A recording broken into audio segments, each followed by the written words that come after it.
ए क्रिश, अरे चौकात ऍक्सिडेंट झालाय राव माझा. माझ्याकडनं तुझ्या गाडीचं लय नुकसान झालंय राव. काय पुढं गाडी चालवता येत नाही तर कशाला घेऊन जातो?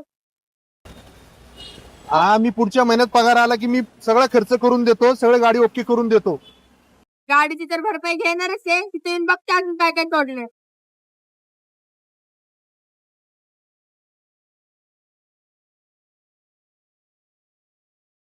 लायकी नाही तर गाडी कशाला चालवतो? ओय लायकीत राहा. भाऊ तुला जास्त नाही ना लागलं? नाही रे, नाही लागलं जास्त. तुझ्या गाडीचं काय नुकसान आहे ना, सगळं भरून देतो मी दादा. ए अरे ही गाडी गेली तेल लावत, तुला काही जास्त लागलं नाही ना? या गाडीपेक्षा मला तुझी किंमत महत्वाची आहे. चल आपण दवाखान्यात जाऊ. गाडी इन्शुरन्स मध्ये रिकव्हर होईल रे, पण तुला काय कमी जास्त झालं असतं तर काय केलं असतं मी?